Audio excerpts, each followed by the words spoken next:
గణతంత్ర దినోత్సవం republic day of India 2026 అందరికీ శుభాకాంక్షలు. భారత రాజ్యాంగం అంటే స్వర్గం లాంటిది. భారత రాజ్యాంగం అంటే వసంతం. భారత రాజ్యాంగం అంటే ప్రజా సంక్షేమం. భారత రాజ్యాంగం అంటే ప్రపంచ దేశాలు మెచ్చుకునే చట్టాలు, మార్గదర్శకాలు. మిత్రులారా, ఇటువంటి రాజ్యాంగాన్ని మార్పులు చేర్పులకు గురి కాకుండా దేశభక్తులు, ఫ్రీడమ్ ఫైటర్స్, దేశం కోసం ప్రాణాలు అర్పించిన, మెంటల్ గా, సోషల్ గా, మారల్ గా, ఫైనాన్షియల్ గా త్యాగం చేసిన వారి కృషి ఫలితమే మన భారత రాజ్యాంగం. దాన్ని కాపాడుకోవాల్సిన అవసరం ఉంది. భారత రాజ్యాంగం అంటే నిర్లక్ష్యం పనికిరాదు. మరోసారి చెప్తున్నాను, భారత రాజ్యాంగం అంటే అగమ్య గోచరం కాదు, స్వర్గం లాంటి రాజ్యాంగం.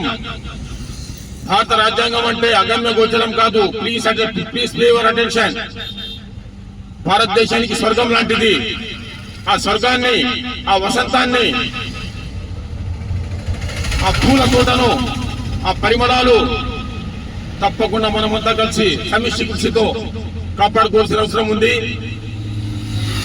పెద్దలు గతంలో రాజ్యాంగం తయారు చేస్తానంటే భవిష్యత్తులో అన్ని వర్గాల ప్రజలు శాంతి, సుఖ సంతోషాలతో, శాంతి సౌభాగ్యంతో ముందడుగు వేయాలనే ఉద్దేశంతో పెట్టడం జరిగింది. రాజ్యాంగం తయారు చేయడం ఆషామాషి కాదు.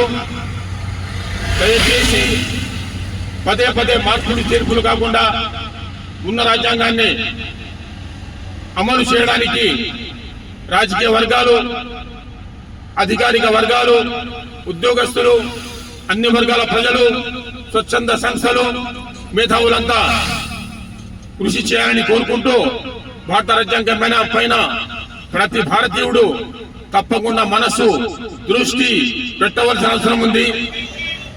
సోషల్ మీడియా ద్వారా కావచ్చు, పత్రికా మీడియా, ఎలక్ట్రానిక్ మీడియా, డైరెక్ట్ చట్టసభల కార్యక్రమాలు చూస్తూనే ఉంటాము. ప్రతి ఒక్కరూ భారత రాజ్యాంగాన్ని కాపాడేందుకు ముందడుగు వేయాలని కోరుకుంటూ, దేశభక్తులందరికీ ధన్యవాదాలు తెలుపుకుంటూ, నేను నా దేశం, పవిత్రమైన భారతదేశం